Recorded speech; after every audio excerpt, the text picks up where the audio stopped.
Our final speaker in today's lead marketing conference from CPGmatters is James Tenser, president of VSN Strategies, who will discuss the consequences of inflation and how brands are responding. James, the podium is yours. Thank you, John. It's a real pleasure to be back again at the Lead Marketing Conference. And it's something I've grown to really enjoy over several years of participating. We talk about loyalty, engagement, analytics, and digital. Uh, a factor that's very important now is spending. And the inflation story has been so pervasive over the last number of years that I felt it would be valuable to pull together some data that we're seeing out in the marketplace from people that are a lot smarter than me. And it comes down to price anxiety. It's changing the way shoppers behave in the store, in the grocery store. And it's not just a few anecdotal stories, it's actually making a difference about those consumers, how they behave, and it has consequences for how brands strategize their own go to market. A very important point is that consumer responses are not uniform, and it's going to vary by socioeconomic strata, age cohorts, perhaps other factors that are discernible if you're paying active attention. And some of those changes could be temporary, and then some could last a long time. So what I've pulled together today is data, published data from a variety of sources. And the more you look, by the way, for the inflation story, the more you find. And inflation is a topic of concern in every one of your workplaces, I have no doubt. And we're hoping that this collection is going to add some perspective to your decision making. So as I say, it's all over the news, right? Inflation is slowing from its peak in 2022, but it's still being spoken of a great deal. And as folks are saying, wages have not kept pace with prices on average. And that does not automatically affect shopper behavior in the same way. It kind of depends on which shoppers we're talking about. One thing that's worth keeping in mind, I learned this morning, the Federal Reserve stated that consumer credit card debt has exceeded $1 trillion for the first time ever by the end of the second quarter last year. And that, by the way, is at an average interest rate of about 21%. So if you think shoppers aren't under great stress, well, they're using their credit faculties to cover the gap sometimes in their budgets. So even though inflation is slowing, and we've seen plenty of reports to that effect, they're still being affected in their decision making. And that's of great significance. So what are they doing differently? Well, this very solid study from George Mason University found that almost half of shoppers expect to increase their grocery spending in the year ahead. But let's not misinterpret that as exuberance about their future. And this quote from the study is a segment of consumers that are feeling the pain of the macroeconomic environment, and they're adjusting their shopping behaviors. And this is in a number of ways, right? Remember, inflation, fuel costs may be slowing, housing costs not so much, and they're tied, let's say, loosely to grocery costs. And so look at these tactics that they're expecting: reducing their baskets, buying fewer items, seeking more promotions, buying more store brands, and we'll speak more about that shortly. Shopping at discount stores, or what I call alt stores, fewer trips, and smaller package sizes. All of these are money-saving tactics, and they're not uniformly being pursued by shoppers everywhere, but they're being pursued by some shoppers somewhere. And to our great good fortune, yesterday, the FMI had a media briefing focused on the holiday season, but they spoke quite a bit about inflation pressures. And so I was able to grab this slide from their presentation yesterday. So thank you to my friends there at FMI. Note that lower left corner, 77% of shoppers said in their research that they're taking steps to address rising food prices for their holiday meals. But 4 in 10 say they're worried about having just enough money for food. And they're worried about rising prices in the items that they prefer the most, in their favorite items. Well, that's you, brands. And importantly, they do expect to be spending more. And notably, from the George Mason research, I believe it was, the average, pardon me, this is the FMI research, the average weekly spend was $121 in February of 2020. Today, it's $155 a week, a 28% difference over that span of time. Well, that's pretty meaningful. And by the way, millennial households are spending even more. It's about $184 weekly, which is up from $170 a year ago. Well, that makes sense. They have the most kids. So in the lower part of this slide, you notice that there are a series of tactics or strategies that shoppers are applying that are relevant to what do they do when inflation strikes them. Cook more or cook differently. Look for deals or promotions, like the George Mason study said. Buy different or more affordable products. That could be alternate brands. 30% say they're buying different brands. Change where and how they shop. So these tactics, they're worded a little differently, but similar to the George Mason tactics. Let's look a little deeper. So prices are up, but so is spending. And that may tend to mislead us at times when we look at these data.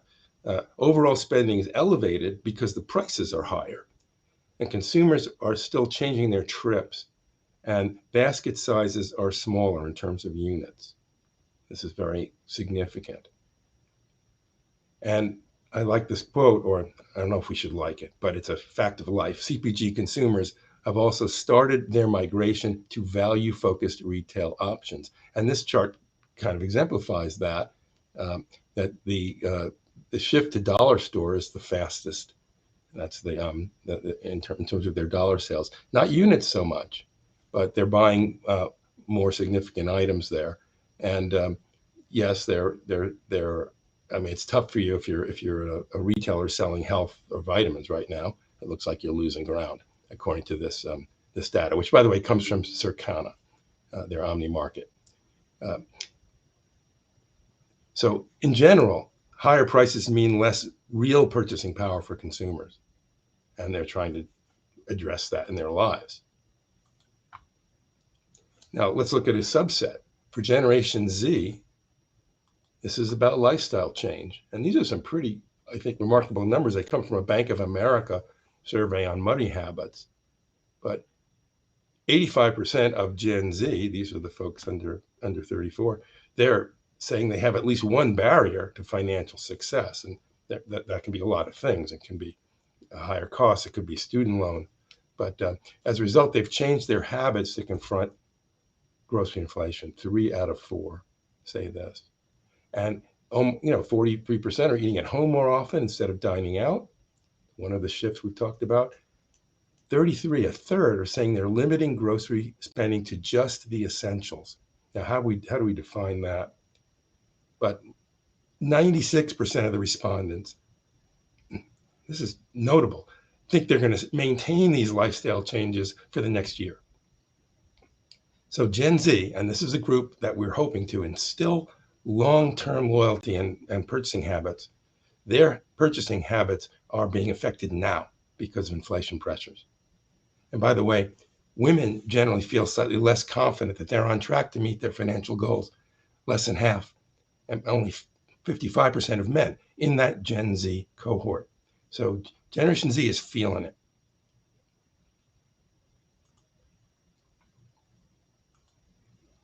So that's kind of the setup.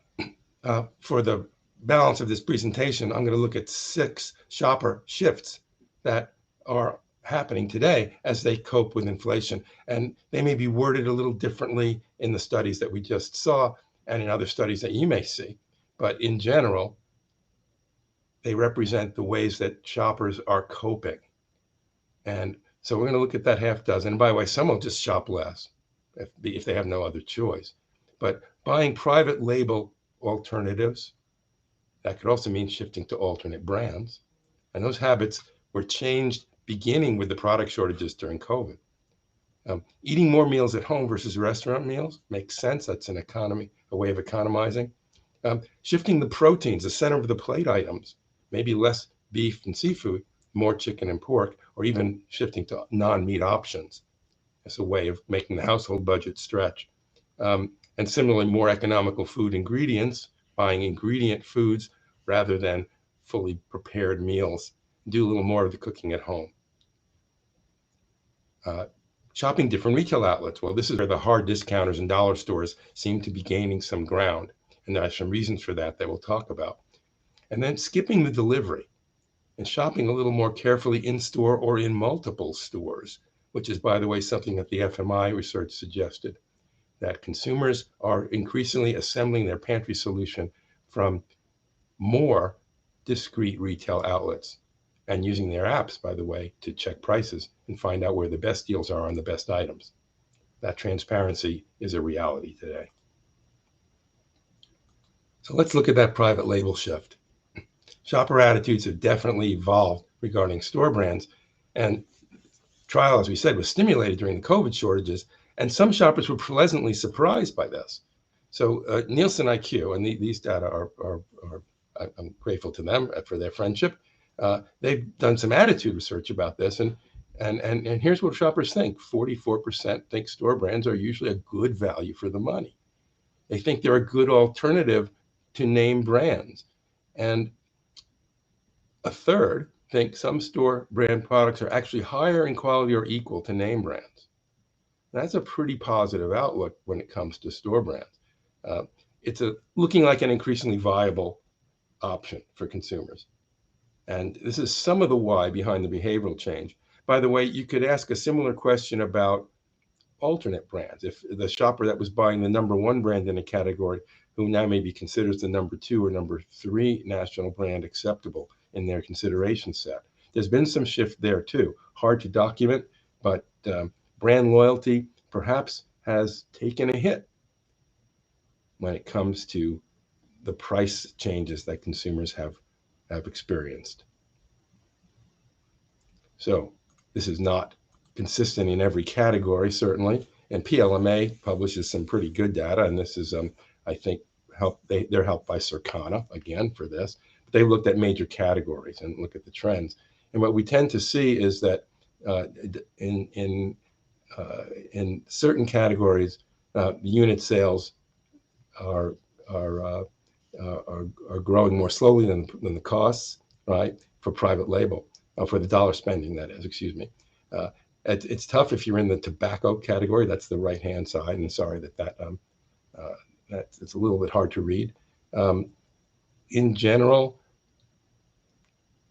store brand dollar sales increased 8.2% year over year, versus a gain of 5.1% for national brands. That's from that 6-month period ending in June of this year. So this extends the powerful 2-year run for store brands. I know this is not happy news for our brand marketers on the call, but it's a fact of life right now that needs to be faced. And dollar sales during the same period had improved by about 16%.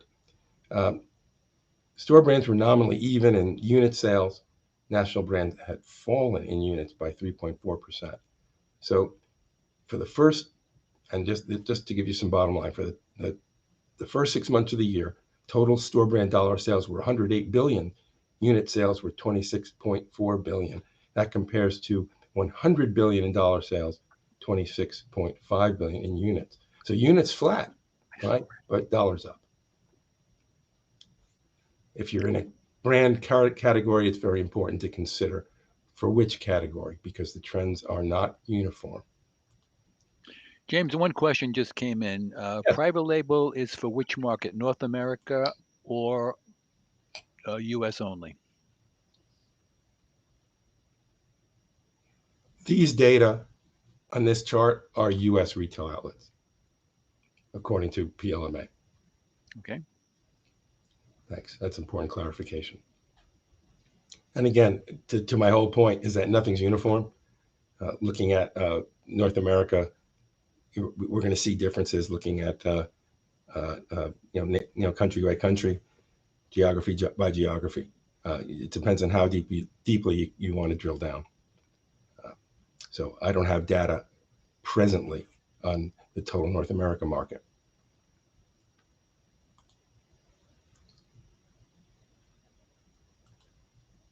But it varies among other dimensions as well, including by cohort. So this comes from Nielsen data, but they're looking at private label growth outpacing national brands as well. And in particular, there are differences by generational cohort. So the Gen Zs, and this is a pretty remarkable fact here, is that their adoption of private, or their purchases of private label brands, increasing about 8% in dollar value versus national brands less than 2%. Gen Z are the consumers of the future for brands, and they're forming habits today that may be challenging to change going forward. So I know that's a cautionary note. In general, as we see here, private label growth in dollars by household is growing a little bit faster than national brand growth by across various generations. But I think that brand loyalty is already well established in some older consumers, and they may be changing their minds for different reasons. So, worth noting, Gen Z needs a message, perhaps, and millennials too, that brand quality is there for them, brand value, percent. So let's go to a second shift. Maybe some things that are perhaps less troubling than the private label shift. Uh, Dine in or out. Well, as grocery prices and restaurant prices rise, it's led some folks to go out to eat less often. Even take in. I mean, fast food these days, a meal for a family of four can easily approach $50, and at a price point like that, eating at home starts to look pretty good for a lot of folks. Wells Fargo did this study about what's ahead for food inflation, and Michael Swanson is their agriculture economist who's quoted here. He said, "Food away from home will continue to trend higher for much longer than the supermarket channel, and this is going to pressure consumers to consider eating at home more often, or choosing different restaurants." Now, this is not bad news for folks in the grocery business. And if you're selling products in the grocery store, recognize there's opportunity here. When we look at the frequency of eating out, and that's the right hand part of this chart, that comes from another source, but it does say that the eating out frequency of adults by sector here has declined across all restaurant types: full service, fast casual, and fast food. So they must be getting their meals somewhere, right? Well, clearly it's in food stores. Well, another way people can adjust here, and I love this. It comes from the Power of Meat study. The North American Meat Institute and FMI publishes this every year, and it's a great look at how shoppers trim their budgets by purchasing sometimes less expensive protein. And it's not just which protein, but it's how they buy them. So 76%, 3 in 4, are saying that they've made changes to the amount, the type, the cut, or the brand of meat they purchase, and where they buy it. That's a lot of behavioral change, and we're talking about this is over the year, the trailing year. So buy only the amount you need. Look for coupons. Stock up when meat's on sale. Well, that's a strategy that's available for people who have the cash flows and probably a freezer at home as well. Not a strategy for the folks at the lower end of the socioeconomic scale. Meatless meals, that might, on the other hand, be more of an option for some who have less discretionary income. Less meat or chicken. If a third of Americans are buying less meat or chicken, they cite cost. Half are citing cost as the reason. In 2020, only 16% were citing cost as a reason to shift. And there are other reasons, of course: health and personal preference, aesthetics. And this is important too. Half of shoppers are getting their meat from a supermarket, but many go to supercenters. That's about a third. Club stores, that's about 4% only, and hard discounters, 5%. And hard discounters are thinking about the Aldis and the Littles of the world, which seem to provide very good value for basic protein options. And that's attractive not only to, that's attractive to everybody. In fact, those stores are enjoying good traffic. I have read from folks in the, say, higher or more affluent economic strata. Now, home cooking. Home cooking and not going to restaurants are connected, but maybe a little different too. So, and it's worth noting that younger adults tend to rely more on restaurants perhaps than some other groups. But, and this study came from an outfit called Morning Consult, about how consumers are cooking. 70% of consumers in their study said they made dinner at home last Monday. And that's about 10 points higher than Friday night. So the day of the week matters. And that's a little bit mind blowing for the merchants. Um, Despite dominance of meals made at home, certain demographics, younger adults, parents, those from dual income households, rely more on restaurants. That may be more related to their economic ability. But and eating habits are generally slow to change, but generational shifts like the Gen Zs and the millennials' reliance on restaurants can shake up the industry, and they should factor into planning. Um, the FMI report I mentioned earlier described an interesting hybrid strategy that some consumers are using, where they may purchase a key item, a center of the plate item, perhaps, to cook from the supermarket, then add prepared sides from the deli department to round out a meal. So that becomes a cook less at home, but still home preparation, home serve, as opposed to an entire take-in meal, for example. Or alternatively, they might buy a main course like a roast chicken, a prepared item, to cook from the deli, but make a salad at home to go with. So the hybrid strategy is something we haven't heard spoken of a lot. Shout out to the FMI for raising that in their presentation yesterday.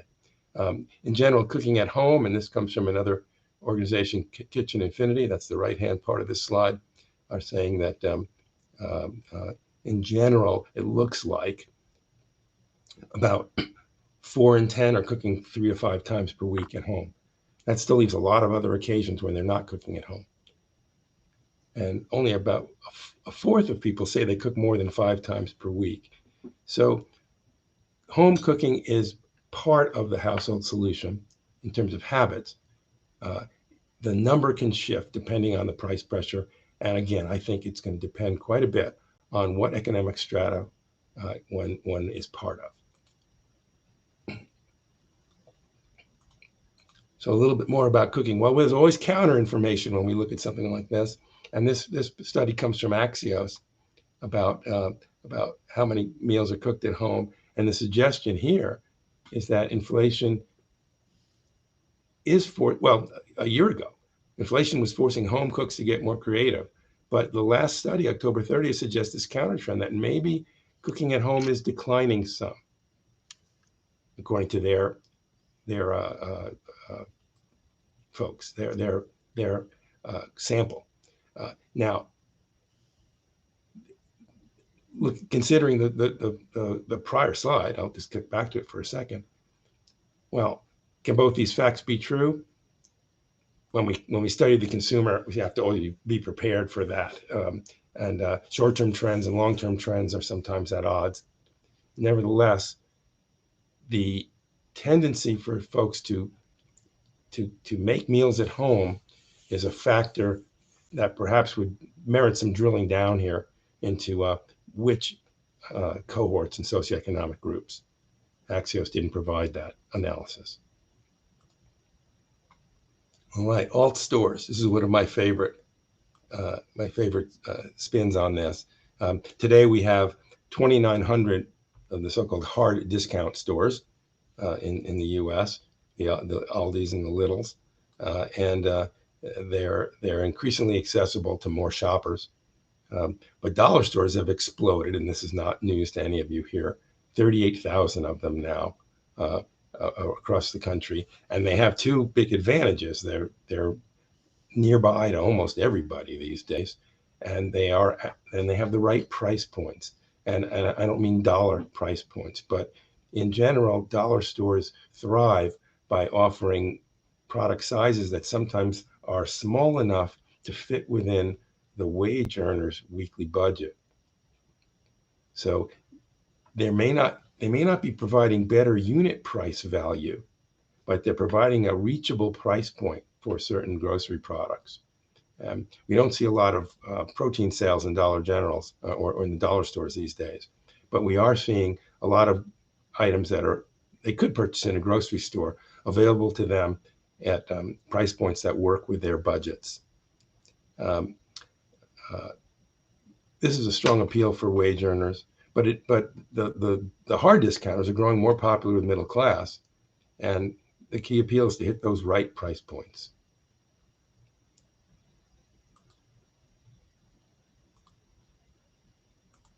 And going further, all right, so digital. Well, this was a little bit stunning, but we just saw these results a couple of weeks ago. Online grocery sales seems to have leveled off in the last month. It's the first decline, 3.1% decline in September versus the year before. Now, it is not an inconsequential part of purchasing, but it's the lowest order frequency that we've seen in the market. And this is from Brick Meets Click, which is, in my opinion, a highly reliable source of this information, maybe the standard for this information. It's the lowest order frequency since COVID for online grocery. And in their analysis, they suggest that the sales decline was not smaller orders, but fewer or less frequent orders. And so for monthly active users, and these are shoppers who tend to be regular purchasers online, the average number of orders fell to 2.3 compared with uh, uh, about 2.03 orders per month a year in August 2019. So if you can imagine a curve that had a little bit of a hump, it's fallen back to earth a little bit. And of course, a lot of consequences are different.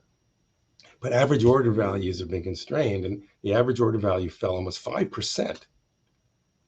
So their spending per order across all three methods was lower than compared with a year ago. So there's a hypothesis we can draw for this. If shoppers are patronizing more retail outlets to assemble their pantry solutions, and that's something that FMI reported in their data yesterday, then online ordering becomes more complex and hard to manage, because one can imagine the effort would require to make several online orders from several different retail grocers. So, and at the same time, shoppers are using apps to identify where they can get the best prices on their items. So it starts to make more sense, if you're under pressure, to make more store trips. And that might include a favorite grocer, a secondary grocer, a dollar store, a hard discounter, or even a club store, to put together the pantry solution. So digital is part of the answer and can be, but once you're starting to splinter your grocery ordering habits, it may make less sense to put it all into one delivered order. And so convenience has a price for many shoppers that they're willing to pay until they start to really feel it in their pocketbooks, and they may reconsider. So the exuberance we had not that long ago about the growth of online ordering perhaps needs to be tempered somewhat. My opinion is it remains a very important channel for purchases, but that doesn't mean that it's going to grow at the same hockey stick rates that we had seen at the beginning of the COVID behavioral shift. Okay, so those were six strategies. They can be defined differently, as we suggested in some of the earlier reports. But I wanted to take a little bit of a parting thought here.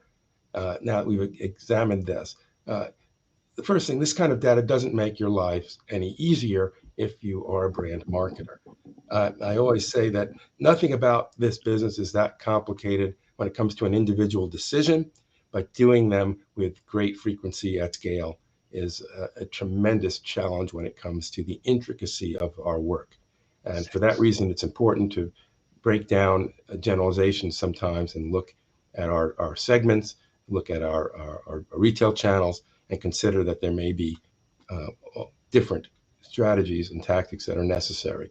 So generalizations don't always serve us well, which is why we drill into this. I did want to suggest that we take a look here at this data about the intent to spend, because there are signs of positivity here for shoppers. They tend to spend more money. They're going to slow their reduction in eating out at restaurants a little bit. Here, let me use the pointer for a second. I think that will help. So we're looking here. Uh, so they're still tempering their restaurant habits, but more slowly. Um, they're look at beauty and cosmetic products, personal care products. Again, reducing, but at a slower rate. When it comes to food and groceries, increasing. They're going to expect to spend more. And takeout food, though, reducing but at a slower rate. And home care items, increase in spending. So, what does this mean? Well, shoppers know they have to buy the essentials for their households, and they accept the fact that they have to spend more. Some have enjoyed wage increases in the last several years, and maybe they feel a little bit more confident about that. And of course, you buy what you need. At the same time, as we said earlier, they might be using a little bit more of their credit to keep up. And that's a concern because eventually that bubble is bound to burst for many shoppers. So it doesn't get simpler. Shoppers are going to reconsider their habits. I personally believe this is a moment in our industry where long term habits are most, I won't say at risk, but they're most subject to change when it comes to shoppers putting together their pantry solutions and considering the cost to feed their households and their families. So that's tough news, I think, for brands, but I think it's also useful. I hope this collection of information is of value to you, and I'd be happy to field questions from anybody that would like us to go a little bit deeper. Yeah, we Uh, have some questions that have come in, and the first one is, what are the risks for brands in the present market? Can they continue to pass along costs without risking share? Well, that's exactly the right question, first of all, of course. Uh, Look, certain costs are built in and can't be controlled by brands, even with the best intentions. Transportation costs are an issue. There was a reference yesterday to a shortage of refrigerated trucking. That's going to affect things. That tends to mean, if we believe in supply and demand, that the cost to get refrigerated foods to market will be increased by that. Brands have to decide how much of that cost do they eat and how much of that cost do they pass along. It's worth considering that many national brands have taken significant price increases in the last 2 years. Shoppers see it, and there may be there may be a concern that you just can't keep doing this without risking share. And the shifts, and this is, I mean, this has a lot of interesting implications. The shifts to store brand are suggesting that that is exactly the risk. The shifts among brands are a little different and they're not as well documented. I look for this. But what happens when the category leader uh, takes a price increase, which they feel was justified because of actual cost, uh, and so they pass through? What happens when they do that and their competitor, the number two or the number three brand, decides, you know what, we have an opportunity to gain share by holding back, by perhaps sacrificing some margin here? That's an interesting tactic. If you're the number two brand and you have aspirations to be number one, this might be a moment to make that investment. So I think I can imagine uh, some chess playing going on here between brands and categories. Okay, next question. How important is it to devise segmented strategies around the needs of different shopper segments? I think it's always been essential, and the formula changes constantly. It's dangerous, I believe, to market to averages because you tend to basically get everybody wrong just to a differing degree, one direction or another. To the extent that your resources allow, breaking up into whether it's personas, whether it's socioeconomic groups, whether it's what we used to call lifestyle, life stage segments. Uh, the more you break it down, the more intricate the task becomes.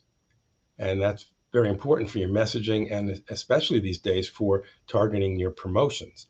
Now, targeting to those segments is greatly enabled by loyalty marketing programs and some of the platforms that are out there now for personalized, so-called personalized promotions. I think, in my opinion, that's the cost to play is that you need to have that capability. On the other hand, not every brand has the bandwidth for that. And doing that across your full portfolio of retailers, again, you have that intricacy problem. So we can say what is ideal. The ideal is that every shopper gets exactly the value message that is going to be most persuasive to them. Between that that nirvana and the simplest reality, which is, well, it's one deal for everybody. There has to be a magic medium in the center, and it's not easy. And by the way, for brands, it's gotten even more complicated now that they're considering their retail media network investments as well. It just got an order of magnitude more complex there. So important, yes. The individual judgment. Well, how do we decide? Do we have a separate marketing plan for Gen Z versus baby boomers versus millennials? Uh, I think at least on the course level, it's necessary to segment. And thank goodness today there is opportunity to send distinct messages to those various subgroups in a way that wasn't possible in the era of mass marketing. Uh, so let's just say the intricacy is what kills you, and in this case, intricacy is a fact of life. Okay, last question.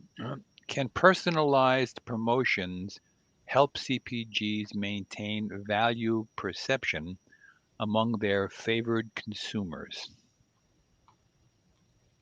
I believe in that from my exposure to how personalization is being applied, and personalized promotion really means personalized price, in effect. Uh, for brands, it's a way to bring a value story back to their most favored consumers without undermining the established price point that they have for their product in the market. And it's also a bit stealthy, and that's not news to anybody here, I don't think. So that it's difficult for your competition to see just how much you're discounting for those best shoppers. Personalization is a at scale is another intricacy challenge, without a doubt. The best retailers have facilities in place that to enable this. There's usually a price associated with it for participation. It's probably not news to anybody on the brand side. However, it is a way to invest in maintaining brand loyalty and in letting your best consumers, your favorite customers, know that you value them. And I don't know that you have to discount every purchase occasion for them to accomplish that, but a good deal every now and then to someone that we know is already a loyal shopper of our brand, and it can go a long way towards cementing relationships. So, in my opinion, it is a discipline to learn and apply in your business. Okay, well, thank you very much, James. That was an excellent presentation. And if folks have any more questions or want more information about the topics discussed, they can reach out directly to James Tenser at jtenser at vsnstrategies.com. His email address and website is on the screen. So thank you very much. Thank you.